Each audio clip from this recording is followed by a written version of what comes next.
I am 74 now, and every morning when I open my eyes, I understand something I never truly understood at 40 or even 60. Waking up is not guaranteed, and that knowledge should not make you afraid. It should make you honest.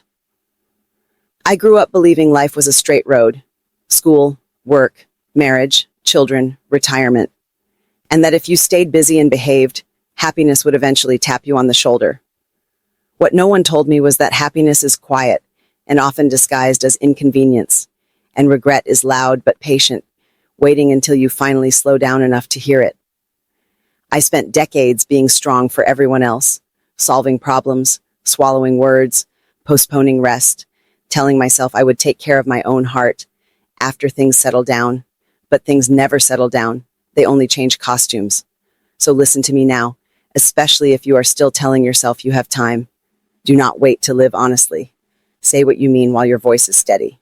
I stayed silent in my marriage for too long, thinking peace meant keeping quiet, and one day I realized I had become invisible inside my own home. Silence does not protect love. It slowly starves it. Speak gently, but speak. And if something hurts, do not decorate it with excuses. Pain ignored does not disappear. It only hardens. Another thing, stop measuring your worth by how useful you are to others. I tied my value to how much I gave, how much I carried, how much I endured. When my body slowed down and people needed me less, I felt empty, like an old tool left in a drawer. Your worth is not productivity. You matter even when you are resting, even when you say no, even when you choose yourself. Learn that before your body forces you to. Take care of your health, not because you fear death, but because you deserve comfort while living. I ignored exhaustion, skipped appointments, joked about pain, until pain stopped being funny. Early care is not weakness. It is respect for the life you have left. Walk, stretch, drink water, eat food that nourishes you, sleep without guilt. No one gives you a medal for burning yourself out. And please, do not postpone joy. I waited for the right time to travel, to paint, to sit by the ocean with nothing to do. The right time is a story we tell ourselves to avoid choosing. Take the trip if you can, even if it is small. Sit in the sun.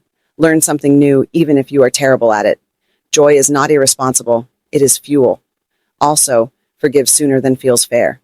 I carried anger like a badge, thinking it protected my dignity. All it did was poison my quiet moments. Forgiveness does not excuse what happened.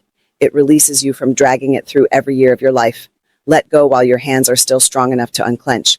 Put your affairs in order while your mind is clear, not out of fear, but love. Write things down, simplify, label, explain. Leave behind clarity, not confusion. I have seen families torn apart not by loss, but by unanswered questions and unspoken wishes. Make things easier for the people you love. Tell them where things are, what matters to you, and why. And tell them, plainly, that you love them. Not just once, not just on holidays, but often, casually, without drama. Love spoken aloud becomes shelter later. Do not shrink your world as you age. Stay curious. Talk to younger people. Share your stories without turning them into lectures. Listen more than you correct. The world does not need you to disappear quietly. It needs your steadiness, your perspective, your calm. Volunteer if you can.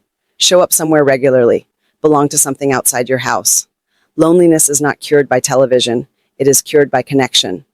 And finally, stop waiting to become someone else before you allow yourself peace. You do not need to be thinner, richer, healthier, or braver to deserve a good day. This is your life, not a rehearsal. If I could place one truth gently in your hands, it would be this. The small choices you make today, the call you place, the walk you take, the truth you tell, the rest you allow, the forgiveness you offer, will shape how gentle or heavy your later years feel. Do not wait for a crisis to start living with intention.